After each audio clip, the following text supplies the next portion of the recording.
अस्सलाम वालेकुम जी, काश्तकार भाइयों, आइए चलते हैं इस वीडियो क्लिप में बात करते हैं कि गंदम की फसल जब आप काश्त करते हैं तो आपको मालूम होता है कि 40 से 50 दिन के बाद जो है गंदम में सिट्टों की तादाद जो है वो कम निकली है, यानी इसके शगुफ़े कम बने हैं। उसकी क्या वजह बनती है? आपने सीड भी पूरा डाला, आपने अपनी ज़मीन की अच्छी तरह से तैयारी भी की, लैंड लेवल भी किया, सीड की मकदार पूरी डाली, आपने सीड को ज़हर भी लगाया, आपने यकम से 20 नवंबर तक उसे काश्त भी किया, लेकिन उसके बावजूद जो है आपने देखा कि आपकी फसल के अंदर जो है वो सिट्टों की और शगुफ़ों की तादाद जो है वो कम हुई है। तो आइए इस हवाले से मुकम्मल तफ़सीलात जानते हैं। अभी आप काश्त कर रहे हैं, लिहाजा कोशिश कीजिएगा कि काश्त की साथ ही ये तमाम मालूमात नोट कर लें, ताकि आपकी गंदम के सिट्टे जो हैं वो फसल के जो सिट्टे हैं वो कम ना हों बल्कि ज़्यादा हों। काश्तकार भाइयों, याद रखें गंदम की फसल के 3 जो मरहले हैं वो बहुत ही नाज़ुक होते हैं। पहला मरहला जो होता है वो शगुफ़े बनने का होता है। अगर शगुफ़े ज़्यादा होंगे तो सिट्टे भी ज़्यादा होंगे।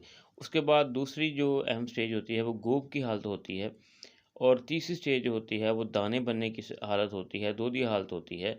तो इन तीनों स्टेजेस के ऊपर जो है आपको जो है वो ख़्याल करना होगा, बल्कि बहुत ही ज़्यादा ख़्याल करना होगा। सबसे पहले बात याद रखें, अगर आप कपास, मकई और कमाद के बाद जो है वो गंदम काश्त कर रहे हैं, तो पहला पानी आपने 20 से 25 दिन बाद लगाना है, और साथ में यूरिया लाज़मी डालनी है।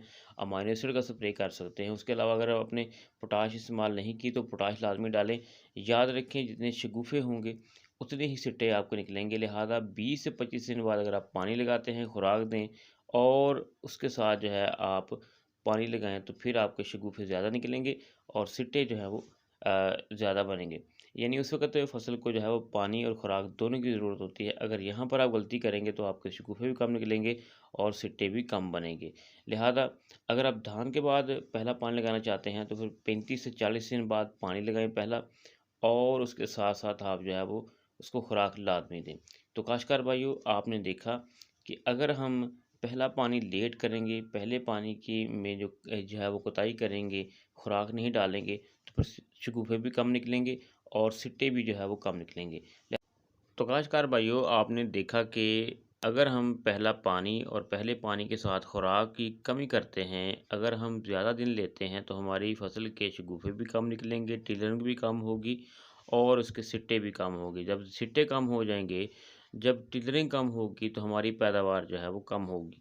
काश्तकार भाई याद रखें कि फ़ी एकड़ पौधों की तादाद जो है वो 9 से 10 लाख होती है, तो लिहाजा अगर सिट्टे कम होंगे तो फिर आपकी पैदावार में फ़र्क पड़ेगा। तो इसलिए कोशिश करें बरवक़्त काश्त करें और ड्रिल से काश्त करें, लेकिन पानी की कमी ना आने दें, पहले पानी की ख़ास तौर पर, क्योंकि अगर पहला पानी आप बरवक़्त खुराक के साथ लगाएँगे तो फिर आपकी गंदम के जो हैं वो सिट्टे भी ज़्यादा होंगे और पैदावार भी ज़्यादा होगी। शुक्रिया जी।